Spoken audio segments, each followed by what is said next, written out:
चर वाले रैखिक समीकरण।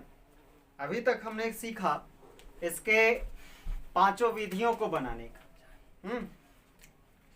किसी भी समीकरण युग्म को हल करने की हमने पांचों विधियां सीखी थी। कौन कौन सी विधि थी एक बार रिवाइज कर लें।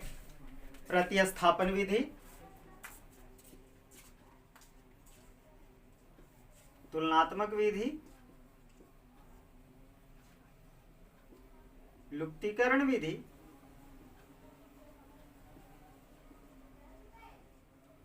और वज्र गुणन विधि,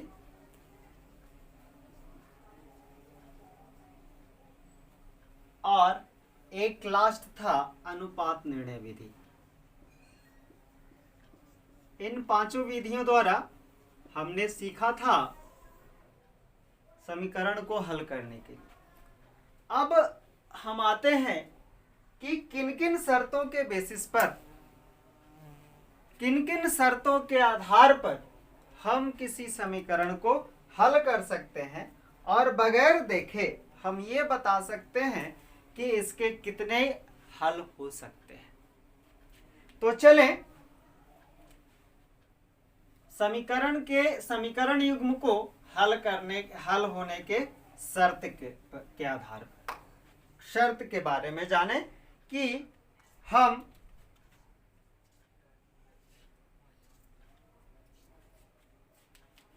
समीकरण युग्म के हल होने के क्या शर्त हैं। एक दो चर वाले रैखिक समीकरण का हम मूल फॉर्म लिखते हैं।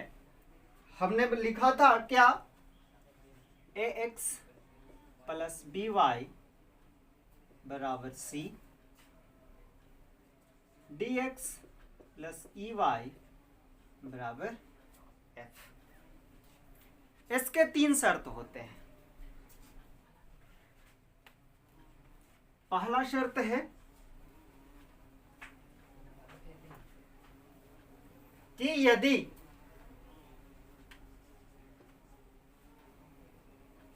किसी समीकरण युग्म का a बटा d बराबर नहीं हो b बटा e के, यदि x के गुणांकों का अनुपात y के गुणांकों के अनुपात के बराबर ना हो तो उस समीकरण युग्म के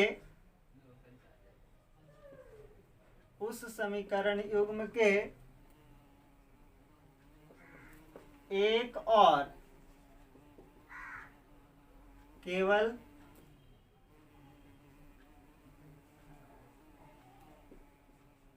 एक हल होंगे।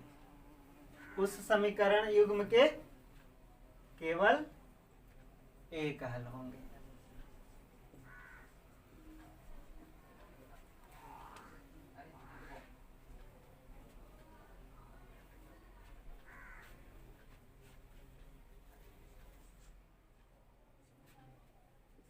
यानी कि x का कोई एक निश्चित मान होगा और y का कोई एक निश्चित मान होगा, है ना। यदि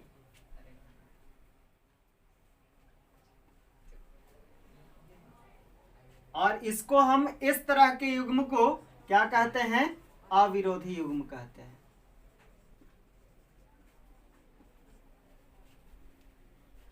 अगर इस तरह के समीकरण युग्म का ग्राफीय हल ज्ञात किया जाए, ग्राफ द्वारा हल ज्ञात किया जाए, तो उसका ग्राफ होगा प्रतिच्छेद। दोनों रेखाएं, दोनों समीकरणों की जो रेखाएं होंगी, 9th में आपको पढ़ना था, ग्राफ द्वारा हम लोग निर्धारण करते थे कि कौन सा पॉइंट, कैसे हम लोग निर्धारण ग्राफ खींचते थे हम लोग समीकरण का, है ना। तो अगर दोनों समीकरणों का ग्राफ खींचा जाए तब अविरोधी युग्म का जो ग्राफ होगा क्या होगा, एक दूसरे को प्रतिच्छेद करेगा। क्या करेगा, काटेगा, एक दूसरे को कट करेगा। इसका दूसरा शर्त यह है कि यदि, पहला शर्त क्या कि x के गुणांकों का अनुपात y के गुणांकों के अनुपात के बराबर ना हो, a बटा d is not equal than b बटा ई, देन उस समीकरण का केवल और केवल एक हल होगा। x का भी एक निश्चित मान होगा और y का भी एक निश्चित मान होगा। दूसरा कि यदि a बटा डी यानी कि x का गुणांक बराबर हो y के गुणांक का, लेकिन समीकरण युग्म के जो अचर भाग का अनुपात है वो इन दोनों के बराबर ना हो, a बटा डी इक्वल्स टू b बटा a is not equal than c बटा f।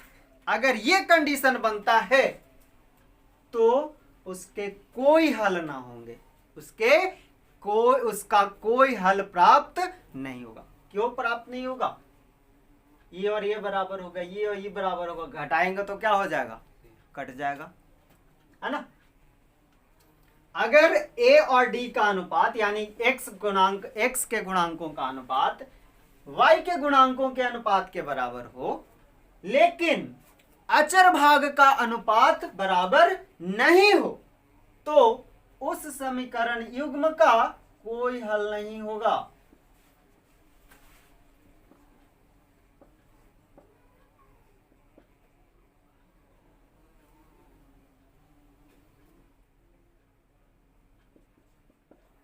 कोई हल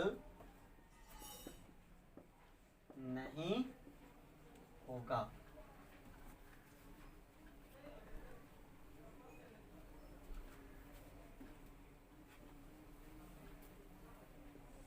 इसका ग्राफ हमने पहले वाला का ग्राफ यहां कर दिया, और इस तरह के युग्म को हम कहते हैं विरोधी युग्म। क्या कहते हैं? विरोधी युग्म कहते हैं। जब कोई हल नहीं होगा तो अगर ग्राफ खींचा जाए, इसका ग्राफीय हल ज्ञात किया जाए, तो दोनों ही समीकरण एक दूसरे के क्या हो जाएंगे? समांतर हो जाएंगे। क्या होगा? एक दूसरे के समानांतर होगा, पैरेलल होगा, अगर ग्राफ खींचा जाएगा तब। और तीसरा जो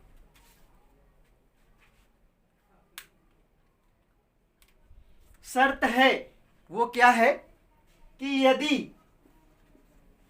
तीनों ही अनुपात आपस में क्या हो? बराबर। a बटा डी बराबर हो b बटा ई का, बराबर हो c बटा f का, यानी कि a और d का अनुपात, x के गुणांकों का अनुपात, y के गुणांकों के अनुपात, और अचर पद के गुणांकों का अचर पद का जो अनुपात है, अगर तीनों ही आपस में बराबर हैं तो उस समीकरण युग्म के अनंत हल होंगे। उस समीकरण युग्म के कितने हल होंगे? अनंत हल होंगे।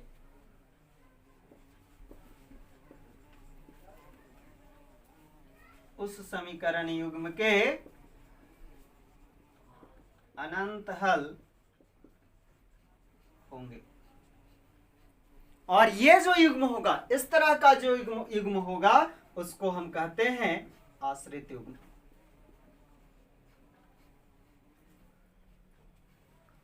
आश्रित युग्म। और अगर इसका ग्राफ खींचा जाए तो कैसा बनेगा?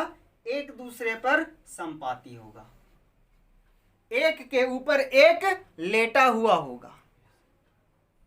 हम लोग खेलते खेलते एक दूसरे पर लेट जाते हैं, तो लेट जाते हैं तो एक को दूसरा क्या कर लेता है? ढक लेता है। ठेठ भाषा में समझे तो झांप लेता है।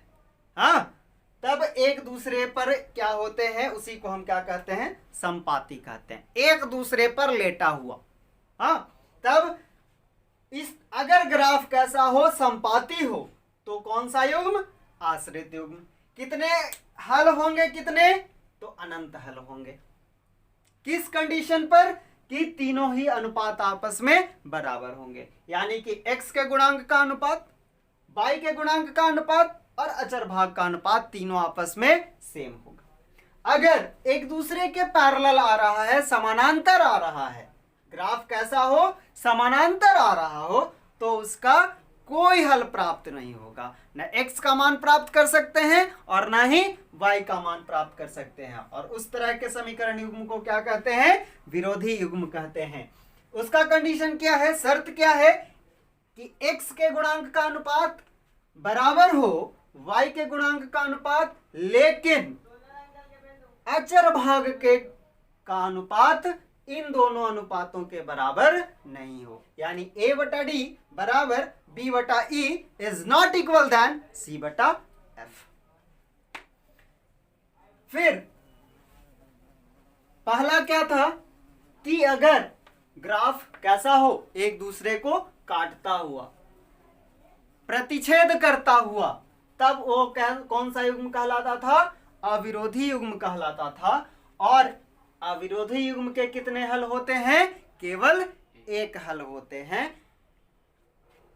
शर्त क्या है उसका कि x के गुणांकों का अनुपात y के गुणांकों के अनुपात के बराबर नहीं हो, तब उस समीकरण युग्म के कितने हल होंगे, केवल एक हल होंगे।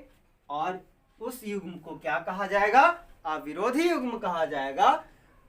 उसका ग्राफ कैसा बनेगा, तो एक दूसरे को काटता हुआ ग्राफ बनेगा। तो ये था समीकरण युग्म होने के हल, शर्त थे। अब जो है क्वेश्चन किस तरह से पूछता है, हल होने के शर्त से क्वेश्चन आपको कहेगा कि इस तरह से क्वेश्चन पूछ देता है। तीन तरह के क्वेश्चंस पूछे जाते हैं। एक टाइप होगा कि आपका समीकरण युग्म दे दिया गया और उससे कहा गया कि यह किस प्रकार का समीकरण युग्म है, विरोधी युग्म है, अविरोधी युग्म है या फिर आश्रित युग्म है। तो उसमें हम क्या करेंगे, ए और डी का अनुपात ज्ञात करेंगे, बी और ई का अनुपात ज्ञात करेंगे और सी और एफ का अनुपात ज्ञात कर लेंगे। अगर बी और ई, ए और डी और बी और ई का अनुपात अगर सेम नहीं आता है तो वहीं पर हम लिखेंगे कि इसके केवल एक हल होंगे, एक्स और वाई का एक हल होगा। अगर बराबर हो जाता है लेकिन सी और एफ के अनुपात के बराबर नहीं है, तब उस दशा में हम क्या कहेंगे कि यह अविरोधी युग्म है। और तीसरा, अगर तीनों ही अनुपात बराबर हो जाते हैं तब उस कंडीशन में क्या होगा, वो आश्रित युग्म होगा और इसके अनंत हल होंगे। क्लियर है। आगे एक टाइप और पूछता है कि 3x + 2y बराबर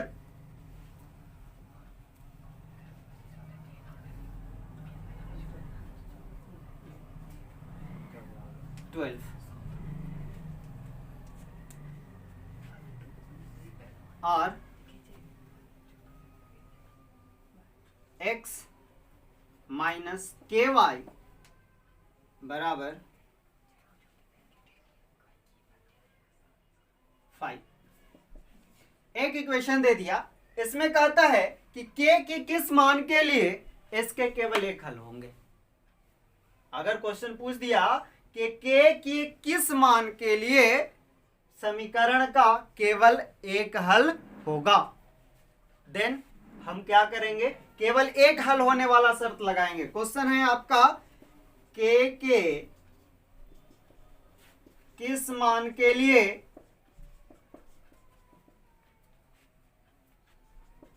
दिए गए समीकरण युग्म का, दिए गए समीकरण युग्म का केवल एक हल होगा। देन हम क्या करेंगे, यहां पर हम एक हल होने वाला शर्त ज्ञात करेंगे, लिखेंगे। तो एक हल होने के शर्त क्या है, a बटा d is not equal than b बटा ई। a बटा डी, a 3 d1 बराबर 2 बटा -k। कोई कंफ्यूजन मेरे ख्याल से नहीं होना चाहिए। यहां से इज नॉट इक्वल देन, ध्यान रहेगा, इज नॉट इक्वल देन है तो इज नॉट इक्वल देन,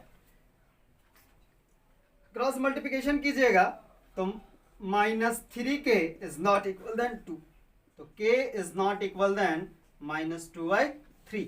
यही जो यहां से जो वैल्यू होगा k -2/3 के बराबर नहीं, इसके अलावे और कुछ होगा, तब हम कह सकते हैं कि इसका केवल ये दोनों जो समीकरण युग्म है उसका केवल एक हल प्राप्त होगा।